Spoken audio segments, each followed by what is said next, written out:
Fala pessoal do canal da professora Daniele Garcia, bem-vindos hoje para uma aula de ângulos.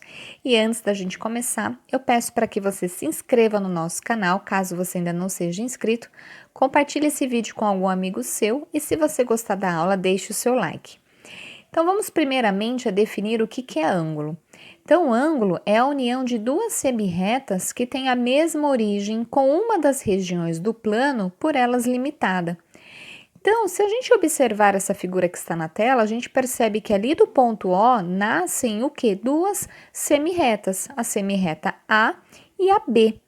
Então, a gente indica, nós indicamos esse ângulo por AOB. Repara que ali no O tem um acento circunflexo. E esse acento é para identificar aonde está o quê? O ângulo. Então, nós também podemos dizer como BOA ou simplesmente o ângulo O. Então, a origem O é o vértice desse ângulo. Então, na matemática é muito importante que você conheça as nomenclaturas para que você tenha ali uma melhor compreensão das atividades, dos exercícios que você estiver realizando. Então, ele também diz que as semirretas OA, de segmento OA e segmento OB, são os lados do ângulo. Então, se a gente observar aquela flecha que está em cima, de OA e OB, ela significa o quê? Segmento.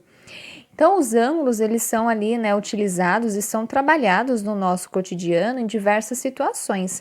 Então, a gente tem ali desde uma pessoa fazendo uma ginástica, a uma fatia de um bolo, quando a gente observar ali, pela circunferência, pelo ângulo interno que ele vai formar, através do ângulo formado nos ponteiros de um relógio, ou até mesmo de um radar.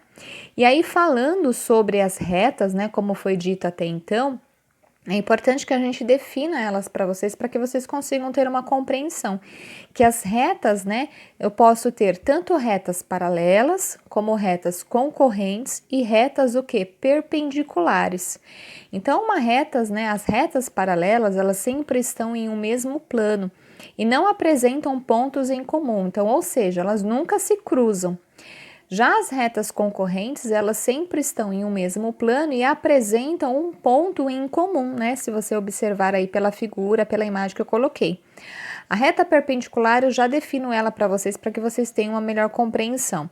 Então, como a nossa aula é de ângulo, vamos começar o que? A defini-los, ou melhor, defini-los não, vamos começar a classificá-los. Então, a gente tem ali, primeiramente, para mostrar para vocês o que? O que é um ângulo agudo. Então, o ângulo agudo, ele é o que? Menor do que 90 graus. Então, ele tem que ser maior do que zero e menor do que 90 graus, tá certo? Então, ele vai do 1 até 89 graus. Então, é chamado o quê? De ângulo agudo.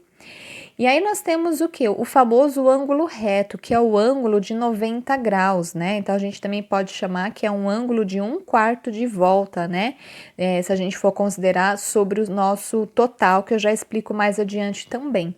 E esse ângulo, voltando lá para a questão das retas, são as retas o quê? Perpendiculares que formam ele, Então, ou seja, ali se você observar, aquele quadradinho é o sinal indicativo, do ângulo reto, inclusive. Então, ali a gente tem essa definição tanto das retas perpendiculares quanto a posição em que elas estão e formando esse ângulo de 90 graus. E aquele ângulo que for maior do que 90 graus e menor do que 180, então, ou seja, que vai do 91 graus até 179 graus, nós chamamos o que? De ângulo obtuso. Então, ele tem essa abertura. E o ângulo, o que? O ângulo raso, que é o ângulo o quê? De 180 graus. Então, a gente tem ali a abertura, de uma o quê? Circunferência, pela metade, se a gente observar. E os instrumentos em que nós trabalhamos para medir os ângulos é o que a gente chama de transferidor. Então, a gente tem desde o transferidor de 180 graus, como o transferidor de uma volta completa, que é o de 360 graus. E nessa aula a gente também não pode deixar de definir o que é o ângulo nulo, que é aquele ângulo que tem o que? 0 graus. Então, o que eu quero dizer com isso? Que os lados coincidem, então, ou seja, não há abertura das semirretas, para que a gente possa determinar ali um determinado valor. Nós também temos o que chamamos de ângulo giro, que é igual a 360 graus, então nada mais é do que a medida do ângulo correspondente ao que é uma volta completa.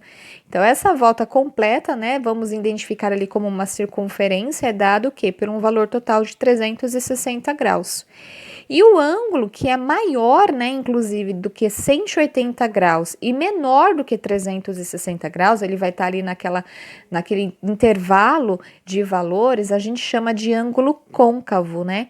Então, o ângulo côncavo nada mais é do que um ângulo que possui mais de 180 graus, como eu disse, né? E em outras palavras, né, se pudermos traçar ali uma reta entre dois pontos internos a um ângulo e essa reta passar por fora desse ângulo, dizemos que ele é côncavo. Então, se você observar aí a imagem, né, foi o que eu acabei de dizer, acabei de explicar. Então, para detalhar e melhor ficar mais fácil a sua compreensão, o ângulo côncavo ele vai estar entre 180 graus e 360. Então, ou seja, ele tem que ser maior do que 180 e menor do que 360 graus, tá certo? Bom, essa foi aí uma aula sobre ângulo. Eu espero que vocês tenham gostado. Dúvidas deixem no comentário e eu falo com vocês e vejo vocês numa próxima aula, numa próxima dúvida. Muito obrigada!